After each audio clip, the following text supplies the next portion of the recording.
starts now. Okay, so now let's go to psychoanalytic psychotherapy. This is the proponent was Sigmund Freud. Sigmund Freud, you know, he came from Vienna, and he was, you know, a medical doctor, but engaged in psychiatry. Okay, he was in a Jewish heritage. Okay, and he started at Vienna at the age of 26. He became a prestigious lecturer in that place in the country of Vienna. So we can see that though Sigmund Freud, he was a medical doctor, but along the way he was able to suffer from psychosomatic disorder, and he experienced phobias and other psychological problems. That's why he began to study psychology in order for him to understand better his life. And so I think he also experienced depression. But nonetheless, because of his psychological problem that he encountered in his practice of medicine, he engaged in psychotherapy, and he was able to formulate the psychoanalytic theory, particularly in the personality development. And as we all know, that Sigmund Freud is the father of psychology, was known as the father of psychology. And according to Sigmund Freud, he views human nature basically as deterministic. Okay, that is his view. And according to Freud, our behavior is determined by irrational forces. It is motivated by unconscious, biological, and instinctual drives, as this evolved through psychosexual stages in the first years of life. So, Sir, yes. sir, excuse me. Gamit ka slides? Oh no, I'm not using slides because I was looking for my document in this new gadgets, but I was not able to find it. But in the second presentation, I will use because I was able to find it. Okay pa, sir. Thank you. So Medyo instinct. kapas mag-take note. Okay, instinct are central to Freudian approach, although he originally used term libido for sexual energy, but later he broadened to include energy of all life instinct. And according to Sigmund Freud, there is that structure of personality, and this structure of personality consists of three systems: the id, the ego, and the superego. You need to understand this one because this structure of or system of personality, this three system of personality, we experience it, and unconsciously we are doing it, and if we are not aware of it, then sometimes we cannot develop better approach on how we relate ourselves with others. So here we can find that according to him, as what I've said, there are three systems of personality. The id, when we say id, ID, that is id. Okay, the id is the original system of personality. At birth, all of us is id. Okay, because the id is the primary source of psychic energy and the seat of all instinct. The id lacks organization, and it is blind, demanding, and insistent. It is a cauldron of seething excitement. The id cannot tolerate tension, and it functions to discharge tension immediately because it is ruled by the principle of pleasure. So it is ruled by the principle of pleasure in order to reduce tension, avoiding pain, and gaining pleasure. So the id is illogical, it is amoral, and driven to satisfy the instinctual needs. So the id never matures, remaining spoiled brat of personality. It does not think, but only wishes or acts. The id is largely unconscious or out of awareness. What does it mean? When we are all born as an infant is id. When an infant experience pain, discomfort, what that infant will do is, what the infant does is to cry, di ba? Cry if we experience fear, threatened, if the infant feels threatened, feels discomfort, yeah, so the feeling discomfort, the child will actually cry in order to avoid the tension or to reduce the tension. That is all id, okay? And if he's hungry, he will cry. And if you give food, the baby will stop crying because he wanted, or the infant wants to satisfy his wants or her wants, because it is ruled by principle of pleasure. Ba? Now, even though we are adult, but sometimes our behavior is ruled by it. Take for example, when you are hungry, you are very hungry and you see food, you're not thinking of others. Most of the time, you're not thinking of others. You're just thinking of yourself, how to satisfy your empty stomach. And that is ruled by the principle of id. You want to satisfy your desire, okay? Because when you eat and you are satisfied, then you have the feeling good, that is pleasurable, right? So that is how it's, works in the system of the mind, of personality. The second one is the ego. Ego is attached to the external world. What does it mean? We are doing something consciously. We are attached in the reality. And the ego is the executive part of the system that governs, controls, and regulate personality. So it is ruled by the principle of reality. Okay, it is ruled by the principle of reality. Ego does the realistic and logical thinking and formulates plans for action for satisfying the needs. In other words, that is our neocortex, the uppermost part of our brain, which is attached to reality. That is the one who will size up the situation of what is the best thing we can do. Now, the other one is the superego. Okay, the superego is the judicial branch of personality. It includes a person's moral code, the main concern being whether the action is good or bad.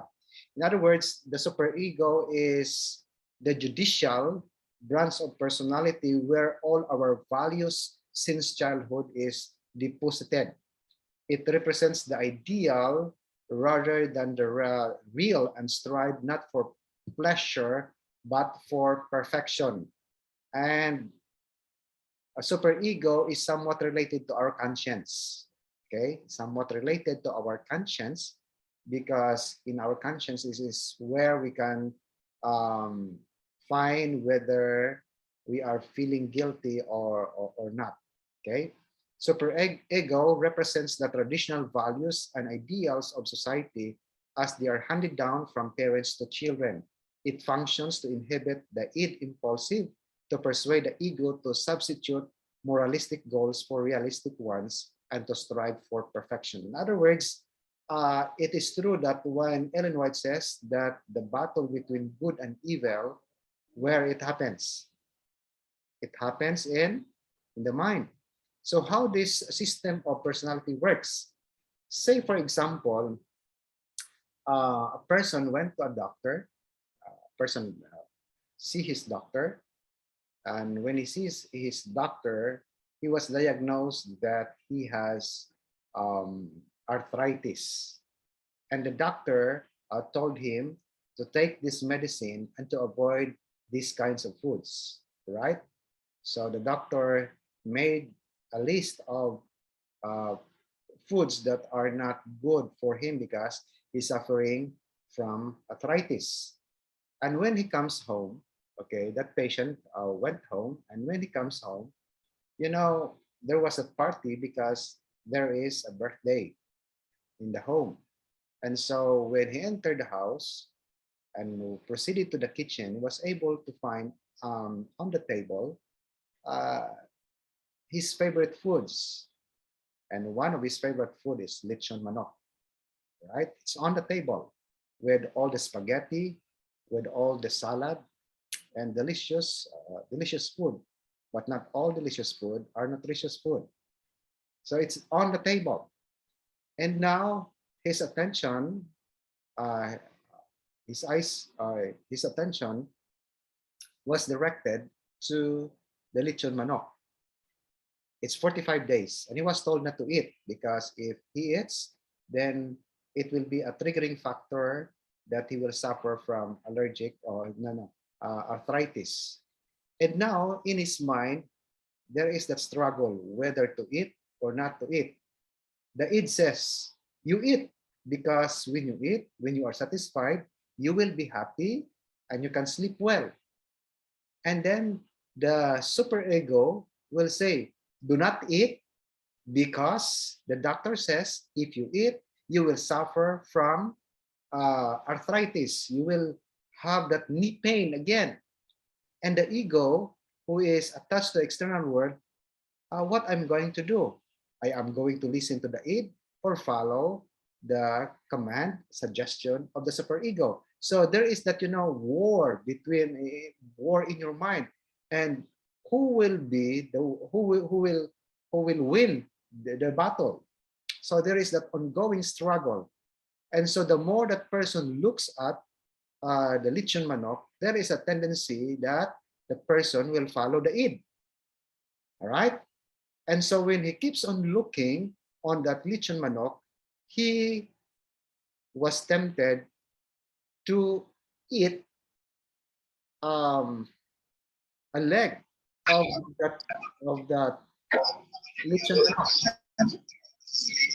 You don't try to unmute first if you don't have question.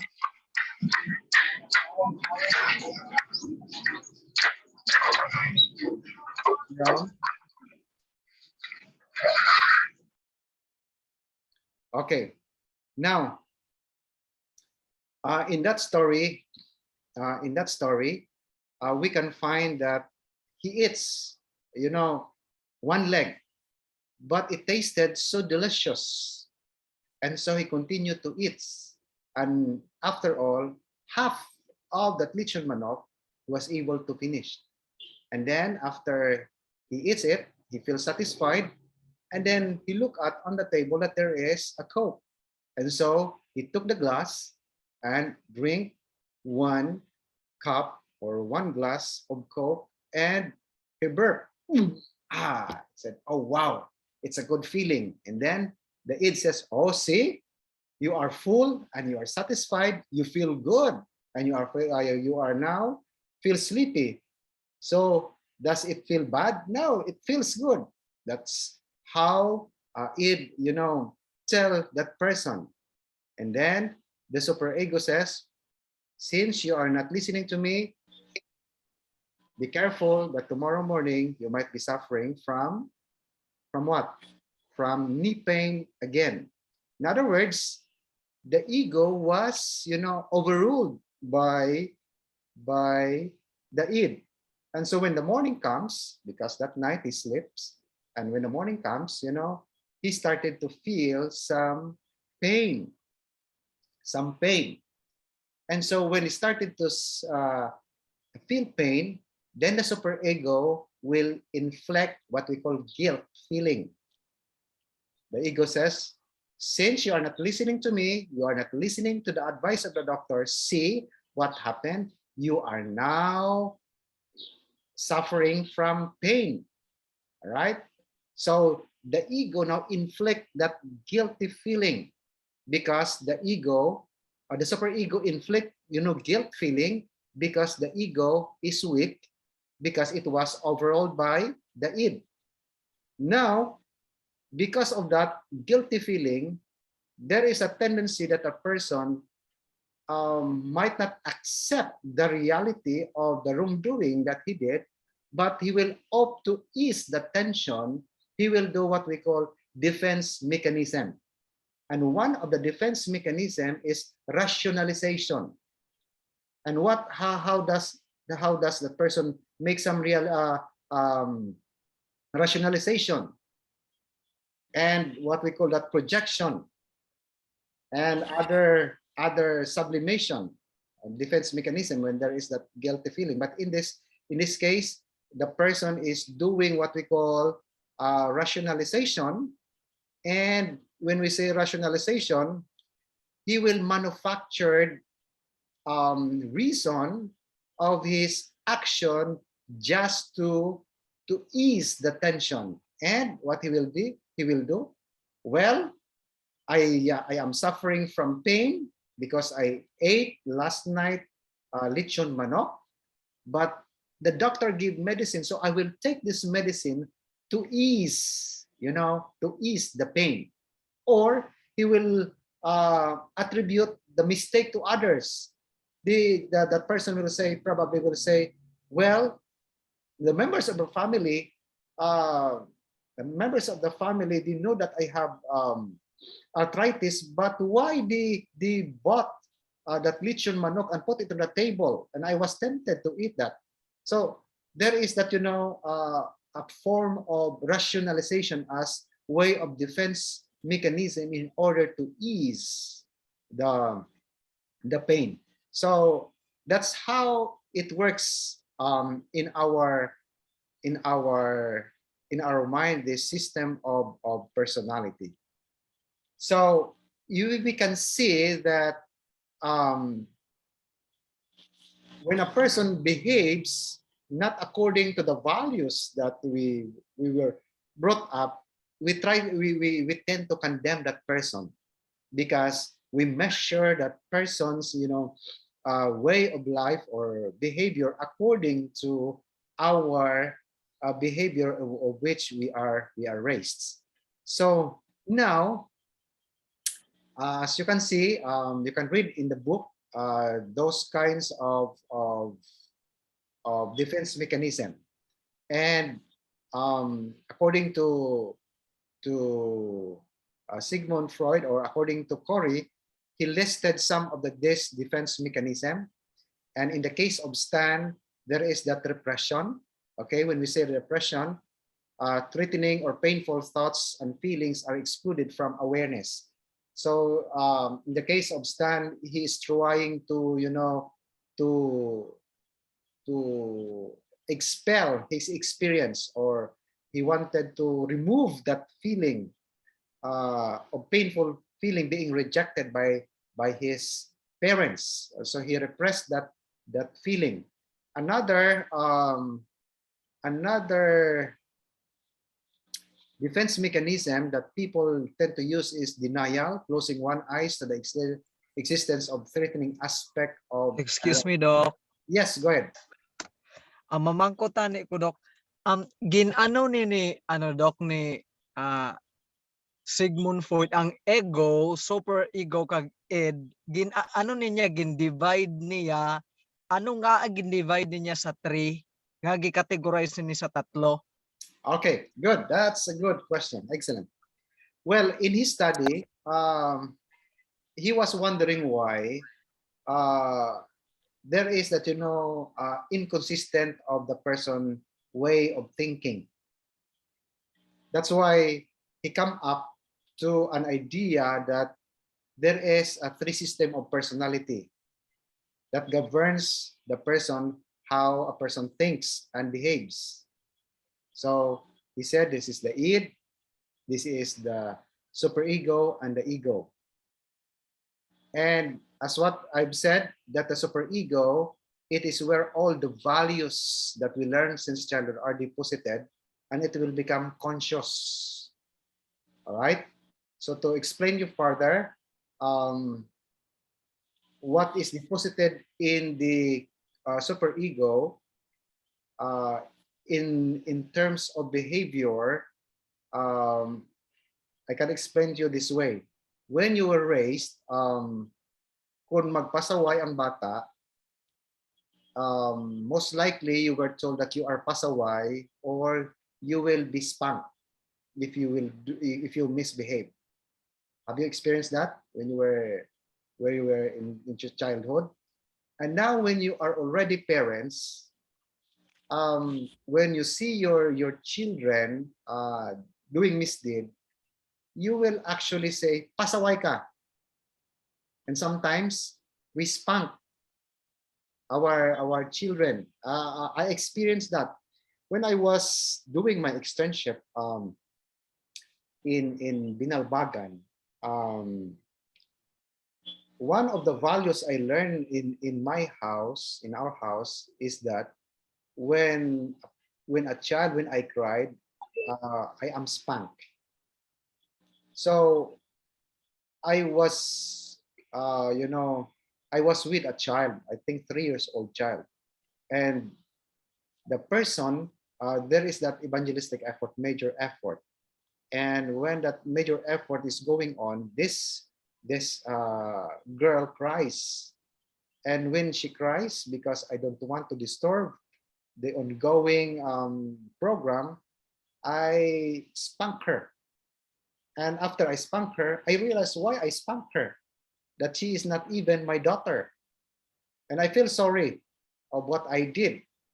Then later I realized that I spanked her because I was raised in a family when I cry or someone cries, that person or that child will be spanked.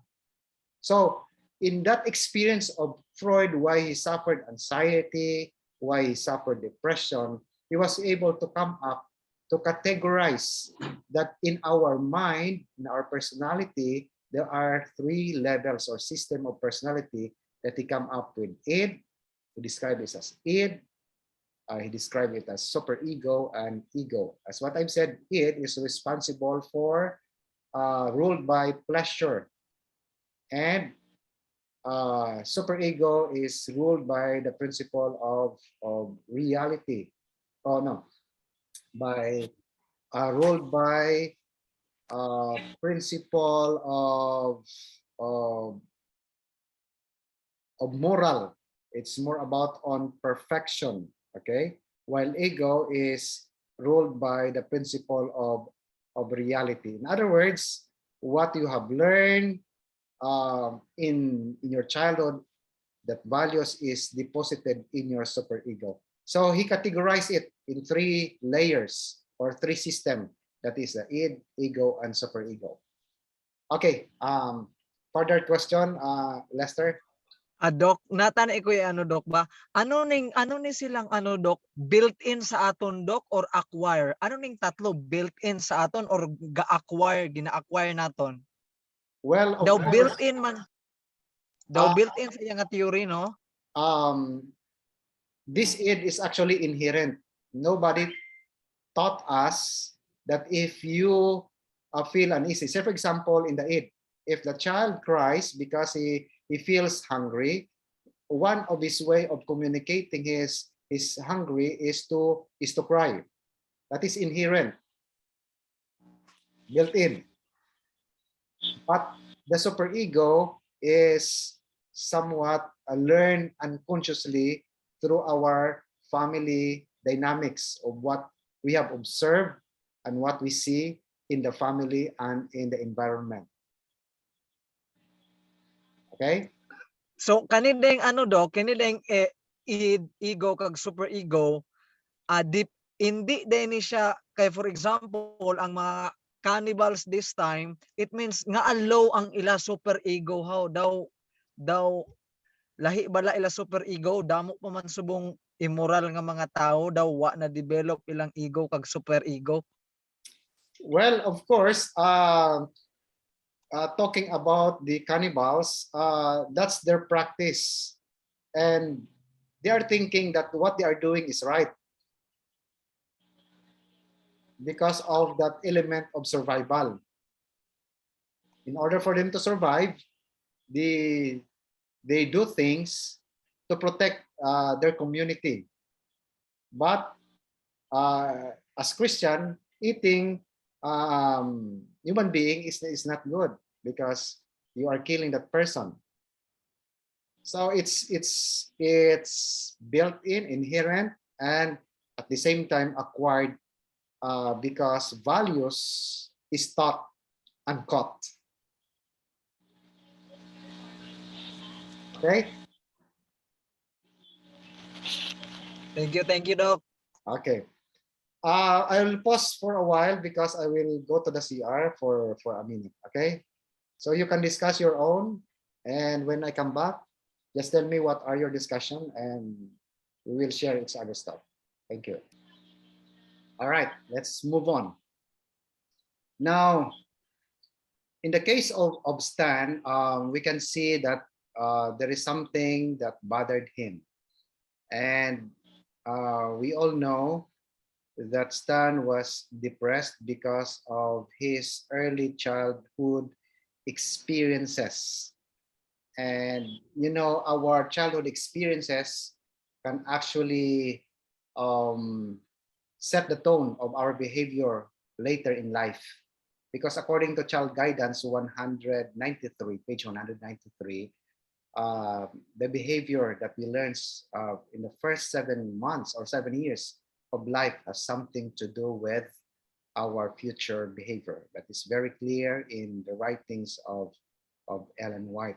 So actually, we are the product of our past. How we behave that is influenced by our family, how we are raised, and the environment that we are in.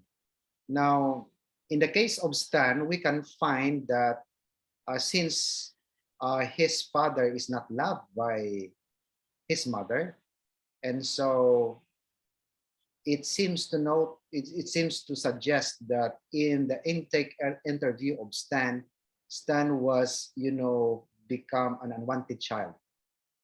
Because if you love, if you are not, if the mother doesn't love the father, there is tendency that the child will be unwanted.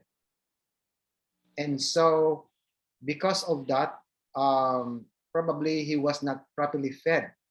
Stan was not probably fed, and ng mga bata wala nga unwanted, wala ginapadudo maayo. That is very, very most likely to happen. And so while Stan has that, you know, drinking problem and smoking problem, because in the oral stage he was not satisfied with the nipple of the mother. He was not properly fed. That's why students, you can see people who are smoking and drinking, and they are having that thumb sucking, even though they are old already. They have problem in the first, you know, first year of life, their infancy, because they are not actually properly fed by the mother or the primary care giver. So in the first year of life, it's very important. So it develops what we call oral fixation. Okay, because once an infant is satisfied with the nipple of the mother and the dudu, then there is no oral fixation that will happen later in life. Because if the child is not properly fed during the first year of life, according to Sigmund Freud, um, he will become suspicious. And if you're going to take a look in the psychosocial aspect by Eric Erikson, if the child is not properly satisfied in the feeding time, that person will become paranoid later in life. And I have that study actually and lecture on the leadership development, how a leader develops starting from the first 18 months in the life of the child until he assumed the responsibility. Why there are leaders who are paranoid, they wanted to stick in the office for so long. They don't want to be replaced. What are the dynamics on it?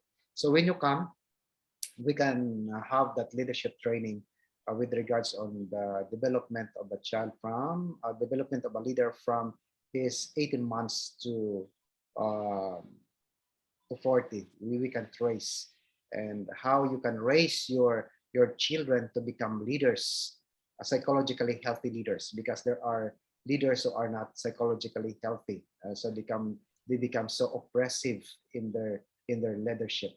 So it boils down with our experiences when we are on how we raised by our parents and the culture, the environment that influence our way of thinking. Excuse So, me, Doc. yep, Kay Sigmund gihapon na, Doc, kanang we are the product of our past. yeah. It's still Sigmund Freud because we learn behavior by unconsciously by what we call it unconscious education. How we learn by observation, and the way we observe things unconsciously, that thing, that values, or that certain idea will be put in our subconscious mind, and in the subconscious mind Wala. where is our hippocampus belongs. And when it is registered in hippocampus, hippocampus is responsible for our long-term memory. And when it is already deposited in our hippocampus, it will become automatic.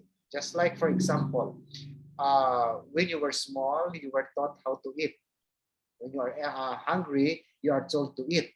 That's why when you are hungry, when you are already old, adult, you will not process, do I need to eat because I am hungry? No. When you see food on the table, you right away get that food and eat when you are hungry because you are used to it, because you were raised on that values that when you are hungry, you need to eat.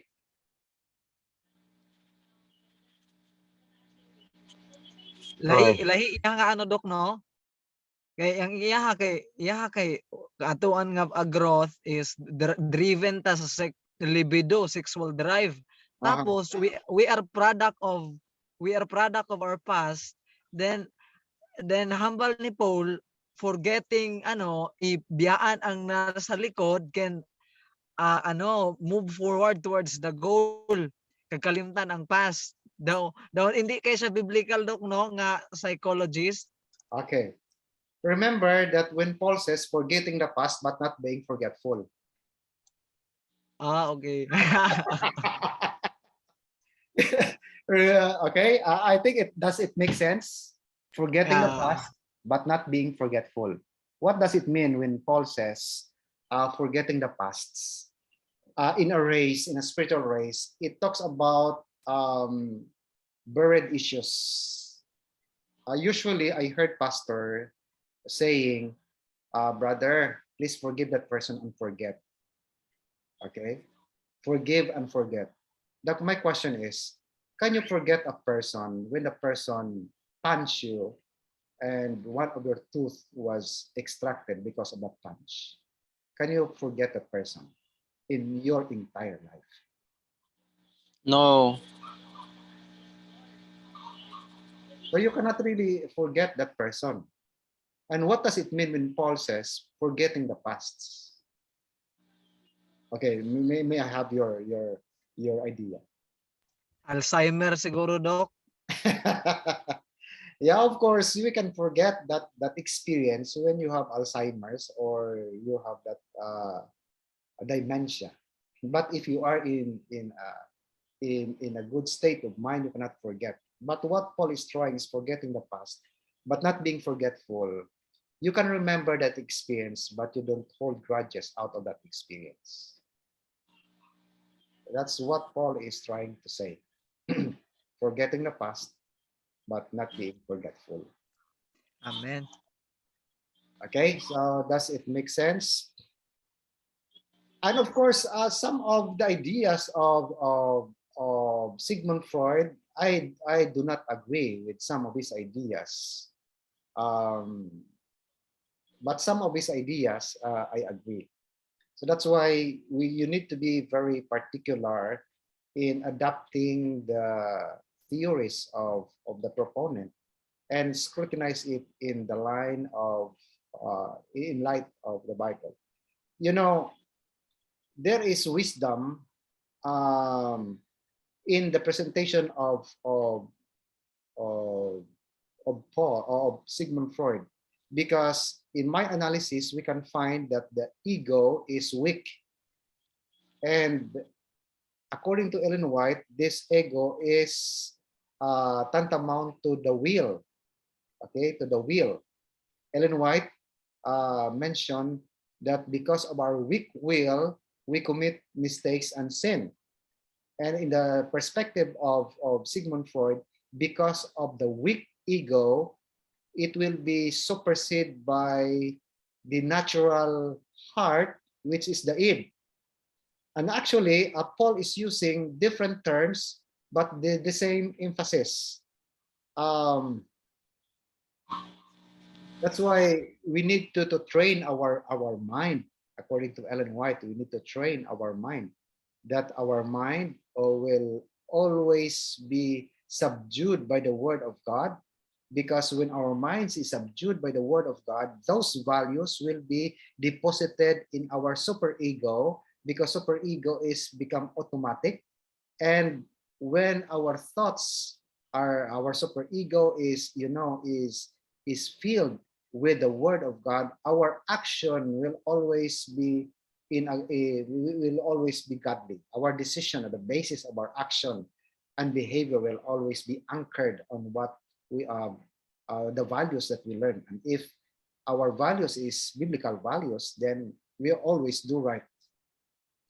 So it's not a matter of play of words, actually. That's why in so what I've said, some of the idea of Sigmund Freud I agree, and some of the things that he mentioned I do not agree.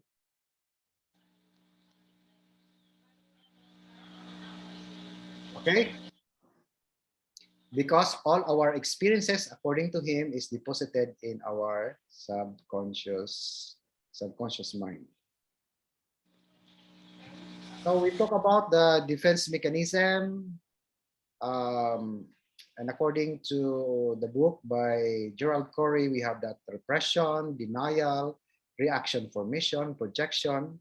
When we say projection, attributing to other one's own unacceptable desire and impulses. Say for example, masiling ang isa ka tao nga, chicks boy ka. But in reality, that person, most likely, he is also chicks boy. He cannot accept that he's chicks boy, and so he attributed that behavior to others, and that is what we call projection defense mechanism. I discussed already rationalization, sublimation, regression. Okay, when we say regression, going back to earlier phase of development when there were fewer demands. What does it mean? When we say regression, have you seen that in the TV that when someone dies or her husband dies, the wife, nagligid-ligid, kag naglumpiga, kag nagpuso-puso sa duta? Supposed to be, it should not be the reaction of a person who is adult. That is the manifestation of a childish action.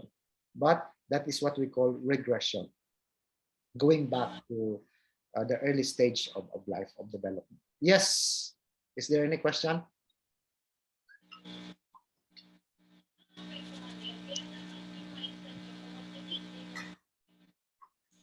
Is there any question?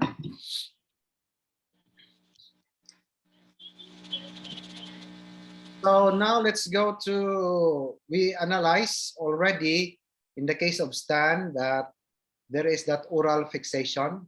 He was not properly fed when he was an infant. That's why he had that, you know, smoking issue and drinking issue because of that oral fixation problem. And he was depressed because he was unwanted, and there is the constant, you know, fight between the mother and the father. So how you are going to make intervention in the life of Tan. them? Well, there are ways on how to handle when you do counseling for him. Number one is, did I discuss it right last week? Yeah, the other day, that one of the things that you need to do is what we call maintaining the analytical framework, that you should agree on the procedures, um, the the maintaining neutrality and objectivity, beginning of the session and ending the session right on time. What there is what we call free association. When we say free association, the client, you know, will lie down on the couch, and he will tell everything what he wanted to, what comes in his mind. You just say it, and then the the client will just take note of the things, even though how painful and silly the story was. You just take note because it's one way of determining what are the real issue going on, and then you interpret those things that manifested in the free association in his dream, and what are the things that resisted him for change. Dream analysis, because what is deposited in the subconscious mind may come out through dreams, okay, joke, slip of the tongue. And we need to analyze the uh, analysis and interpretation of resistance. So is there anything that work against the therapy that prevents the clients from being productive because of the things that he hold on? Analysis and interpretation of transference. So that is one. That is actually transference, a central technique in psychoanalysis and psychoanalytic analytically oriented therapy, because we wanted that the patient will have the here and now insight, okay, for him to have that, you know, normal functioning. All right. So is there any concern or question on the psychoanalytic?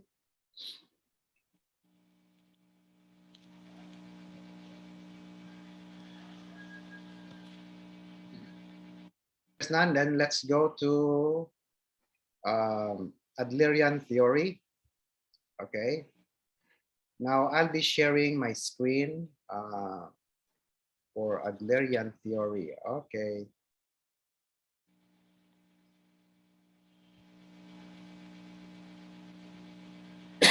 Now can you see my slide? Yes, Pastor. Okay, good. According to Adler, Alfred Adler, Adler actually was a student of Sigmund Freud, and he believes that um, Adler did not agree in some points of the teaching of Sigmund Freud, so he made his own school as well. And Adler was an ophthalmologist, but later engaged in psychology. Now, as what I've said, he was one of the students of Sigmund Freud. And this is his assumption, according to Adler, behind people behavior is striving for success or superiority. That's the assumption. And I agree on this because what motivated us is based on what we have experienced. Um, Either those experience, we feel it minus factor or plus factor. What does it mean?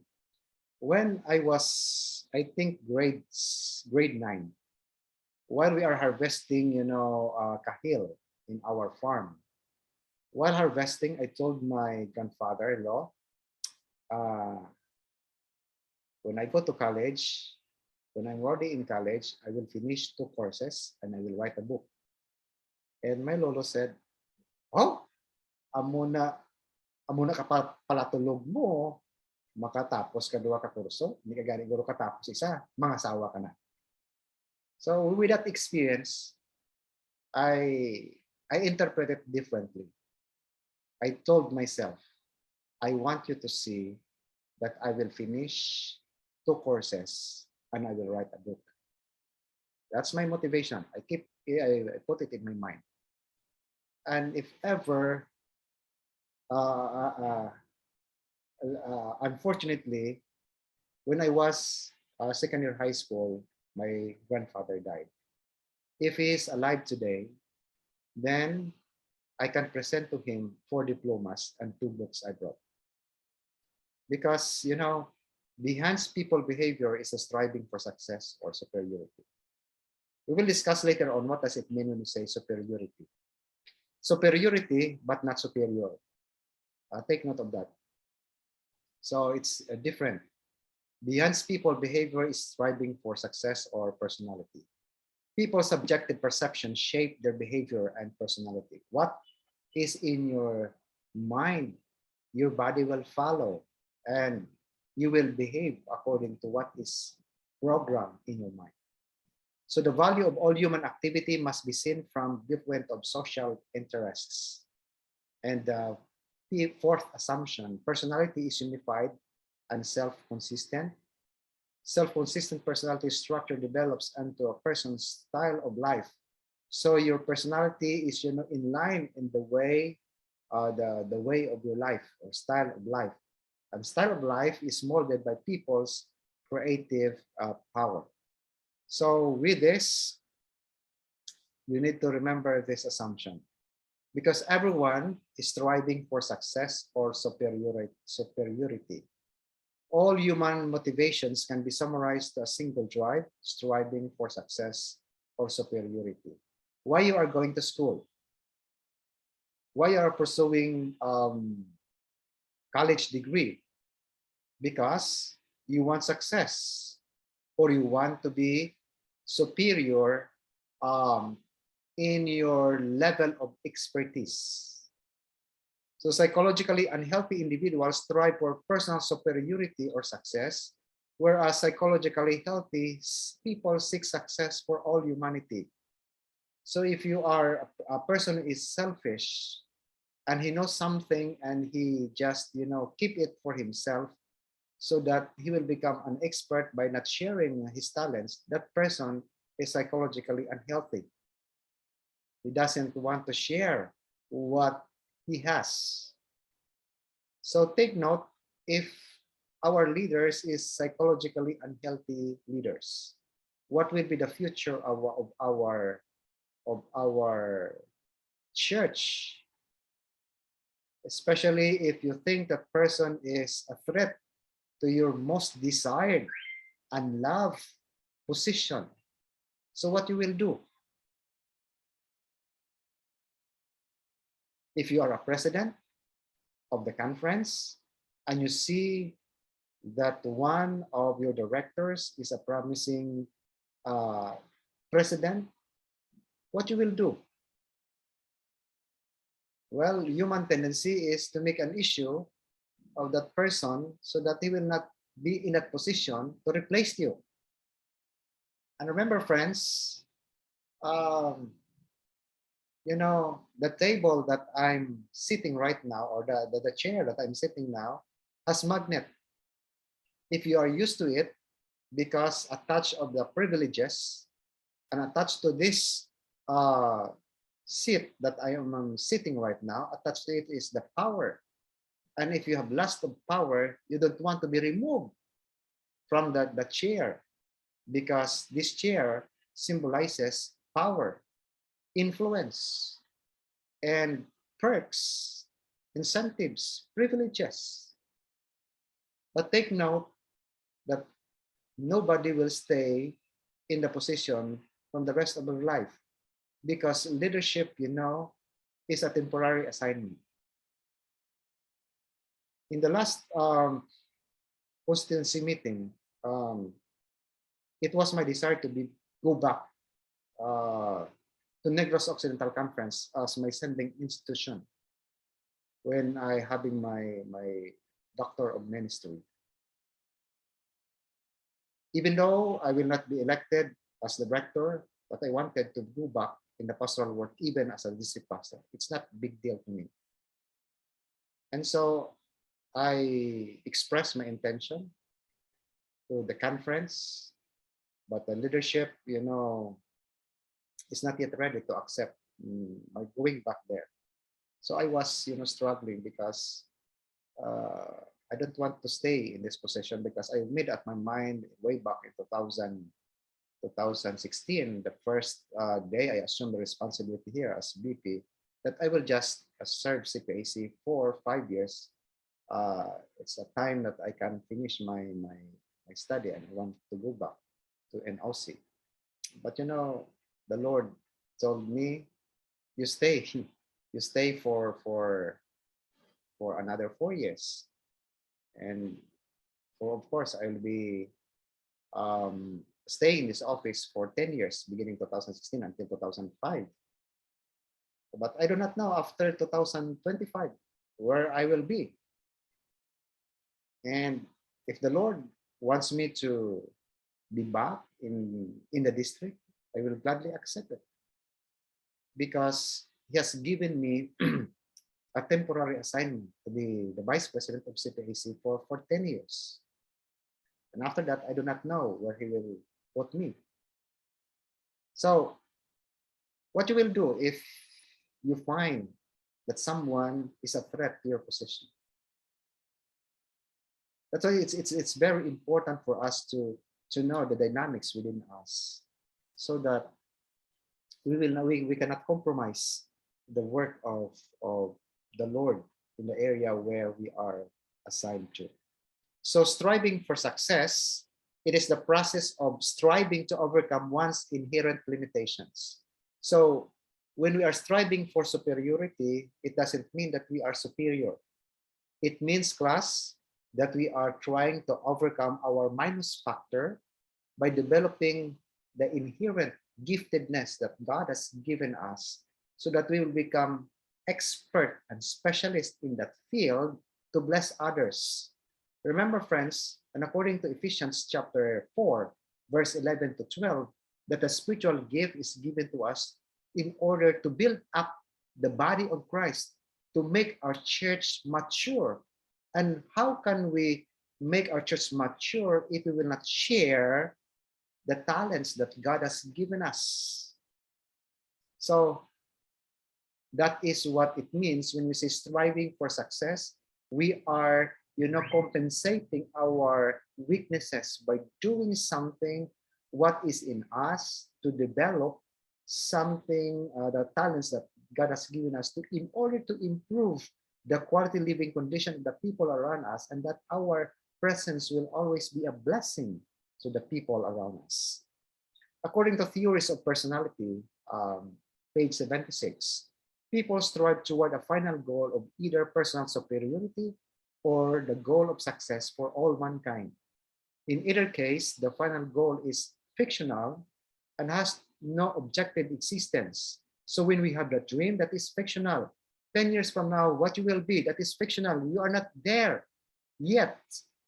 But you know that mental programming will help you it will motivate you to and encourage you to reach your goal that you have programmed in your mind, because what is in your mind, your behavior and your action will follow. Nevertheless, the final goal has a great significance because it unifies personality and renders all behavior comprehensible. Now, according to Adler, the individual lifestyle represents his or her unique idea and characteristics, mode of thinking, feeling, acting, and behaving in response to life's challenges. The lifestyle may be faulty and therefore dysfunctional. If your way of life is not, biblically based, then you have that dysfunctional way of thinking or dysfunctional way of life because of strong feelings of inferiority and diminished social interest. An individual with such faulty lifestyle is considered discouraged. And according to Adler, if the person has faulty lifestyle, take note that person is discouraged. There are factors that contributed that that person is not normally functioning because he is disappointed, frustrated by someone else or the event that happened in his life. So the basic beliefs of Adlerian theory: people are responsible, creative, unified social being whose behavior is purposive and goal-directed. And I believe on this, that our behavior is purposeful and goal-oriented. Why you keep on going to school? Why you are earning for a degree? Because you wanted to be a pastor. So why you are go to church and dress appropriately as a pastor? Because you are motivating or training yourself to become one pastor, and these are the way a pastor this is the way how a pastor dresses. So your behavior is purposive and goal directed. Individual has set of goals for himself, and behavior is becoming unified in the context of these goals. Decisions and goals are influenced by the person's past experiences. That's why what we have now is actually the product of our pasts, on the present situation and on the direction in which person is moving. So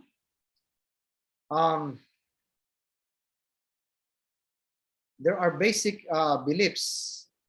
Number one, according to Adler, the fundamental motivation force underlying all behavior is striving from felt minus to felt plus, from a feeling of inferiority to a feeling of insignificance, completion, and perfection. Everyone begins life with physical deficiency. In the case of Adler, I think there are 6 brothers, if I'm not mistaken, who went to school.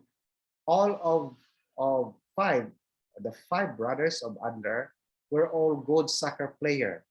But Adler, being affected by polio, his one leg is shorter than the other. And so he could not play soccer. So because he could not play soccer, he focused on his studies.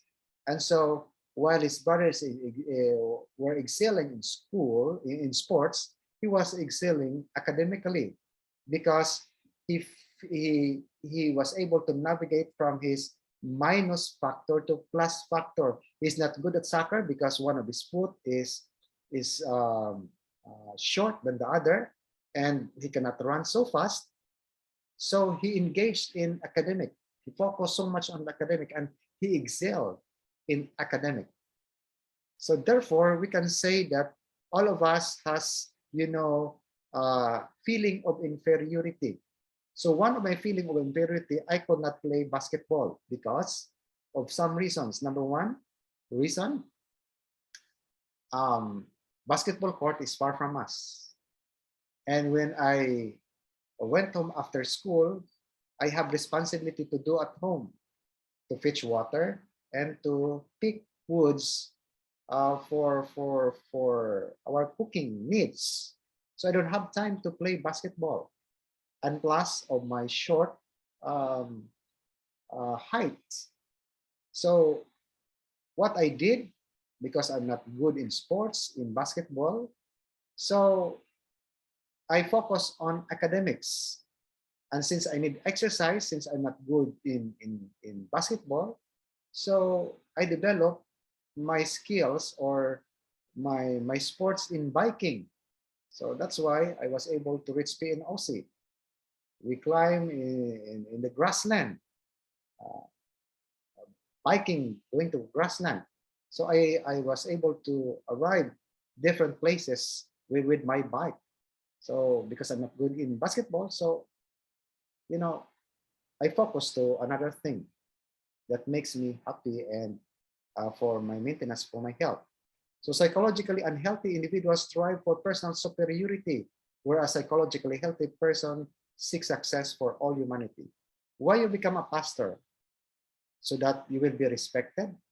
I can remember um, one of my niece, he said, I want to be a pastor. And I asked him, why you need to become a pastor? Because a pastor is sikat. So is that your motivation that you will become a pastor so that you will become popular? Or you will become a pastor so that you can guide and care the spiritual needs of the church of God? So you need to know what motivates you of your behavior. And another thing is there is that final goal. We have that fictional goal and we are working for that final goal. Final goal could be either personal superiority or the goal of success for all humanity. That final goal is for yourself or you made it or you study it so that you will bless others. So that makes a difference. The goal is fictional and has no objective existence, unify personality, and renders all behavior comprehensible. So final goal is constructed out by raw materials provided by heredity, an environment via creative power, the ability to individual to freely shape his behavior and create his own personality. And because of that minus factor, we are striving for compensation. Is in the case of Adler because he was not good in soccer, so he engaged in academic to compensate his minus factor. So people striving for superiority or success as a means of compensation for feeling of inferiority or weakness, right? Now, human behavior is purposive and goal-directed. Now we can see here how we were able to arrive our um, our goal. As you can see in the middle, you have that fictional goal, and your experience will shape you to polish what is your inherent gift for superiority, or you can have that feeling of inferiority complex that you cannot move on out of that experience. Can you see the arrow? Can you see the arrow, class? So you are in the middle in Yes, this. Doc. Yeah, okay. You are in the middle, and when you position yourself in the middle,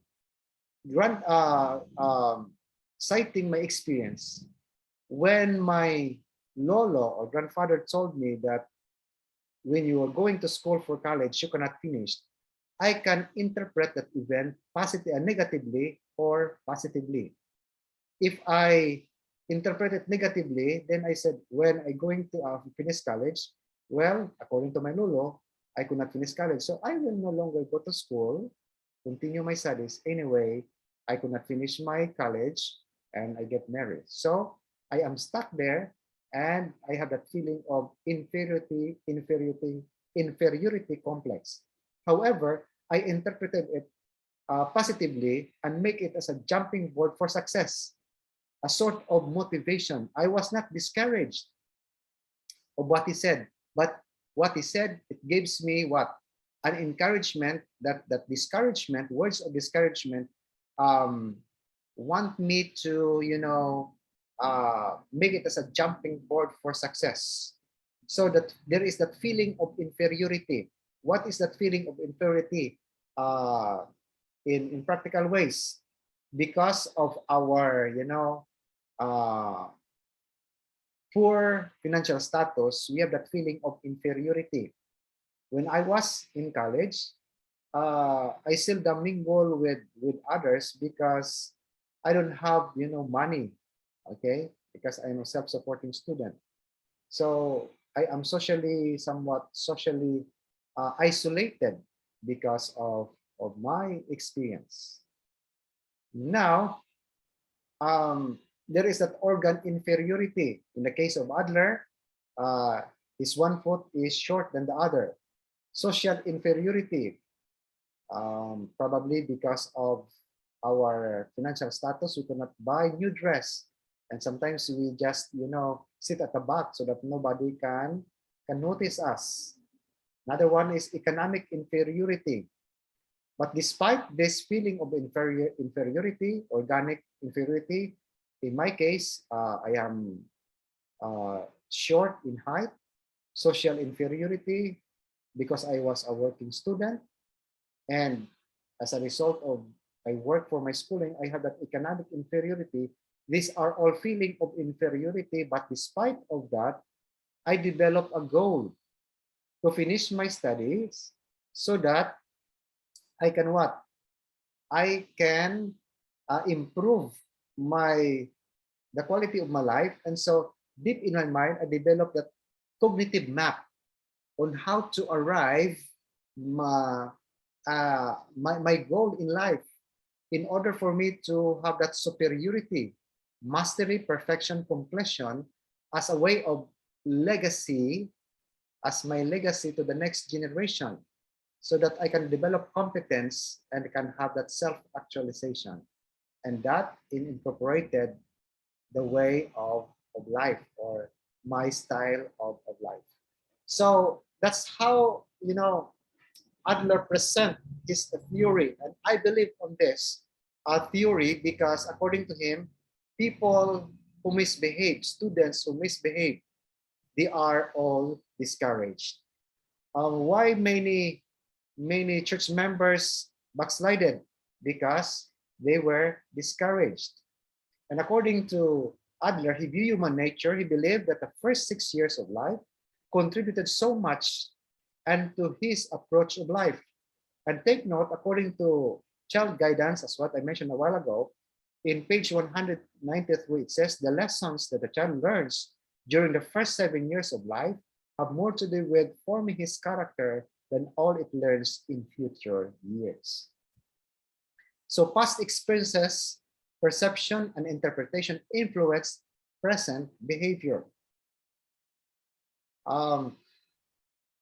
Amuna nga sa balay, kung magluto, gina divide equally for the next meal because we were brought up in a family that we eat together, and there is two pinakas equally divided among the 7 siblings so that we can survive. So muna nga I have also that idea that it should be properly be budgeted, the food that is enough for a week, because it is based on my experience. My behavior was influenced by what I had experienced during my childhood. Behavior is purposeful, goal-oriented, and conscious. So Adler developed of this theory starts in his understanding of feeling, inferiority feeling, the source and wellspring of creativity. So when we have that felt minus feeling, we can think how we can cope up with that with that inferiority. So around 6 years of age, our fictional vision of ourselves as perfect or complete begins to form into a life goal, the source of human motivation. Human behavior is solely shaped by uh, heredity. Um, each one has capacity to influence and create and create create events. So in other words, we are actor of our life. So subjective perception of reality attempts to view the world from client's subjective frame of reference, an orientation described as phenomenological. People perception of this world known as subjective reality, individuals' perception, thoughts, feelings, values, convictions, and conclusions. So the cornerstone of the Adler theory, all behavior is purposeful, interested in the future of the person. Fictionalism, finalism refers to an imagined goal that guides a person's behavior. So feeling of inferiority pulls people by striving for superiority. They are discouraged. Goal of success pushes people toward mastery and makes them overcome obstacles. Superiority means moving from perceived lowered or minus position to a perceived better or plus position. Lifestyle, it means plan of life, style of life, strategy for living, roadmap of life. It is the perception regarding self, others, and the world. Views individual as actor, creators, and artists. So we are the one shaping our future. Okay. So if you know your giftedness and use it in the work of God, so you are shaping your mind by God's grace of what you want to be in the future. And faulty interpretation may lead to mistaken notion of our in our private logic. Okay, private logic. So once aware of the pattern and continuity of our lives, we are in a position to modify those faulty assumptions and makes basic changes. One of the things that emphasizes by Adlerian is social interest and community feeling. Social interest and community feeling are probably the distinct concept of Adlerian theory. Social interest is the action used of one community feeling and involves feeling concern about others as one is about self. So why a person misbehaves? Because he lacks attention, discouraged. So the goal of Adlerian theory, he believes that he or she insignificantly and importantly and the center of all adults' attention. Success charms, cuteness remarks, precious remarks, positive behavior. So when a person, become class clown, show off or bashful, fearfulness, that person actually looks for attention. Nang tawag may istorya nga do init na mapasalot sa iban, that person, is discouraged because when he was small, he was not allowed to talk and express, his feeling. The number two is power. Why a child misbehave? Because he lacks power. Demonstrate an aversion to control by adults and other authority figures. In other words, the person or the adult who is very argumentative. The tendency is when he was small, that person, pirmi lang ginakabo, mag-istorya. And so, because he could not argue with the parents, when he's adult, he becomes so argumentative. That's a result of his past experiences. In order to catch attention with others, okay, from the significant others. So another one is revenge, because when a person is discouraged, when a child is discouraged, when, there are pastors' kids that come to my office. And as I made my interview, why they behave, they become pasaway here in the campus, because when they were small, their father and mother was so busy doing the pastoral work, but neglected them. So as a sort of catching their attention, they made pasaway when they were in grade school and even in college, because they wanted to have that attention from the parents. Sometimes they make revenge, and one of the revenge they make is to engage in a fraternity and lying, stealing, cheating, cursing, and other destructive behavior. That is my realization. And also, when a person is, totally discouraged, the assumed disability. Assumed disability ceases to be active behavior problems of the parents and teachers, di na magkadto sa eskwelahan, tulong na sa dormitory, they become assumed disability. Significant reduction in conflict and acting out behavior, replaced with significant level of inactivity and passivity that reflects the attitude of giving up and not caring about school, family, and friends. And one of the things that you need to understand um, in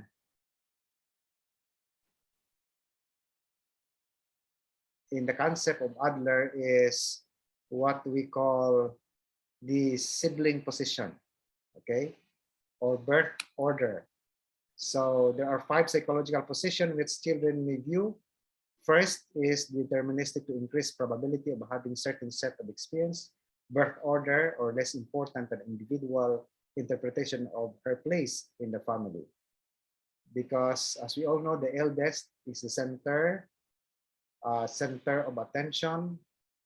The middle child is umuning middle child nga ang ila sini nga problem is they are a good negotiator, and you know the youngest is the center of attention. So most likely the middle child, they are most likely to be the pasaway because they are squeezed. The focus of the parents of love, the center of attraction and love, belongs to the oldest, and then he comes, that's next, and there comes another one, and the focus is no longer to him, but to the youngest. So he's left out. And so there is a great tendency that the middle child will become the black sheep in the home because he was not given proper attention. And also the youngest and the only child. So you just read. And I believe the biblical foundation of Adlerian theory is actually found in Colossians chapter 3:21 that says, parents, do not irritate your child or they will become discouraged. Another version, in King James Version, fathers, provoke not your children to anger lest they be discouraged. Parents, don't be hard on your children. If you are, they might give up. Because the cornerstone of Adlerian theory, students or people misbehave because they are discouraged. And Paul is trying to emphasize that we do not allow yourself as a means of discouraging your what? Discouraging your children. Okay? So let's go to the therapeutic goals for Adlerian. Can you see? Can you see my slide? Hello? Dili, Doc. No. Wala pa na-connect. Wala pa na-share screen. How about that? Not yet, Doc. Oh, not yet. Okay. Let me check.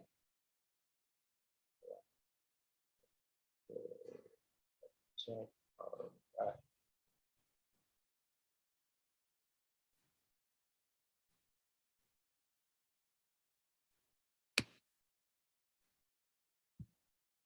How about that? Not yet?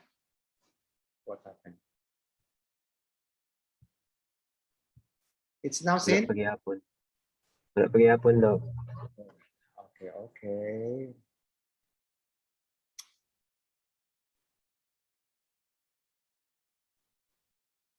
A moment, please.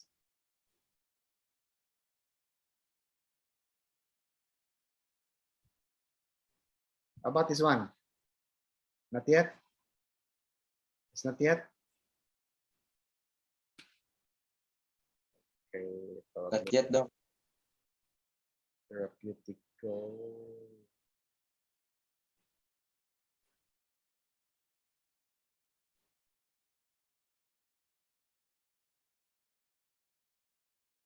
All right. I think this will work now.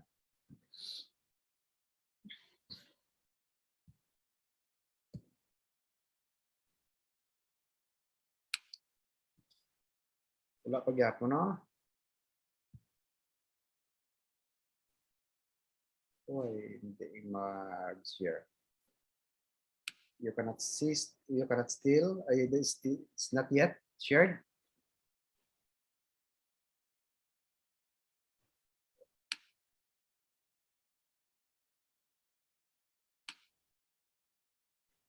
Wala pa man, Doc.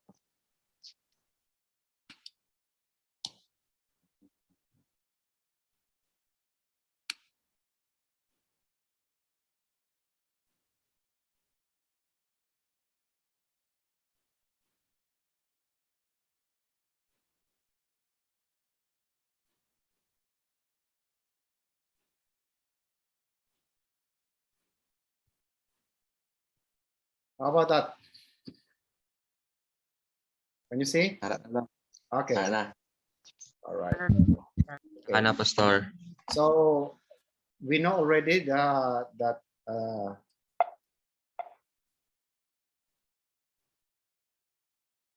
okay. We know already that the assessment that we have with Stan, and now let's go to therapeutic goals. It's collaborative effort between clients and counselor, fostering social interest. That is our goal, because Stan was, having that isolation. He isolated himself. He was depressed. Helping clients to overcome feeling of discouragement and inferiority, modifying clients' views and goals, that is changing their lifestyle, changing faulty motivation, encouraging individual to recognize quality among people, helping people to become contributing members of the society. Now, the intervention, when you do using Adlerian theory in counseling with your patients or clients, number one is you need to establish relationship, because a healthy psychotherapy is done through a healthy relationship, alignment of clearly defined goals between therapist and client. When client comes for therapy, the client senses the lack of faith in their ability to cope with tasks of life. Provide support, understand the subjective frame of reference. You need to understand the story of the client, attending and listening with empathy. When the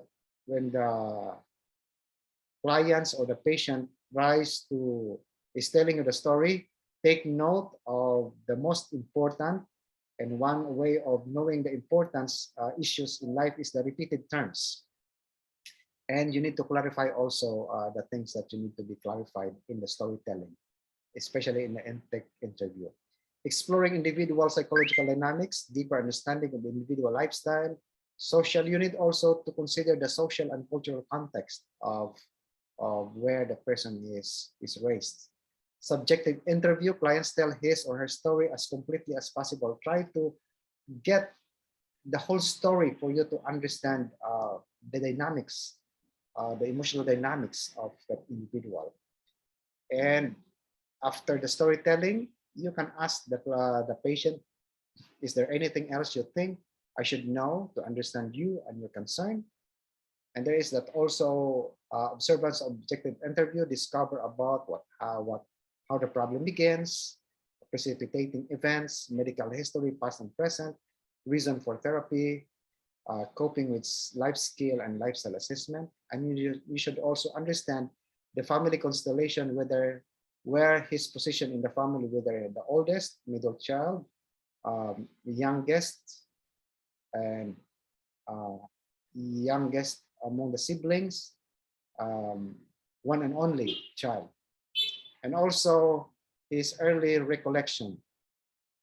Also encourage self-understanding and insight, because when a person, you try to listen and understand the feeling, on the process of telling, the person might gain insight on how to solve his problem. Insight means understanding translated into constructive action. That is insight. Disclosure and real-time interpretation are techniques that facilitate the process of gaining insight. interpretation deals with clients' underlying motives for behaving the way they do in here and now experience. Number 4, intervention is reorientation and re-education, putting insights into practice.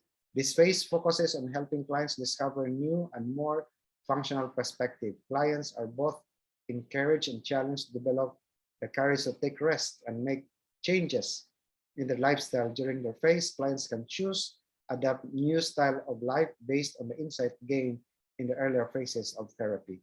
Encouragement entails showing faith in people, expecting them to assume responsibility for their lives and valuing them for who they are. A change and search for new possibility, we need to modify their goals. So those are the things that I can share you. Do you have anything? Do you have any question? So those are the intervention that we need to do with the case of STEM. So for your assignment, for your activities that will be uploaded in the Moodle, is you need to assess the life of STEM in light with existential theory and choice theory. So two things that you're going to do. Remember, you state how you assess in the perspective of Frankel Victor in the case of Stan, and also in the perspective of William Glasser using the choice theory. That is your case study in the case of Stan. And I want you to develop a detailed 5 lectures on mental health, because our subject is chaplaincy and health gospel ministry. So you need to develop 5 detailed lecture on mental health, and then you conduct a health seminar in one of the churches and provide evidence that you made a lecture, that what you have written that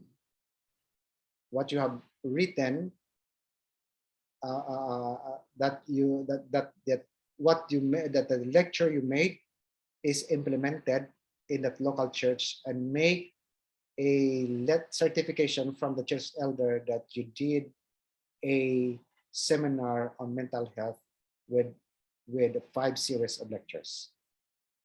Upload it in your Moodle. Did I make myself clear on that? Doc, Apat na una screen. Doc, I have some concern, Doc, regarding for this assignment activities that we need to comply. Ari ba ni sa ano, Doc? Ari na ba ni sa module? Moodle, it's not yet. That's why you need to prepare. I sent you the case study of Stan in a group chat, but hopefully this afternoon I can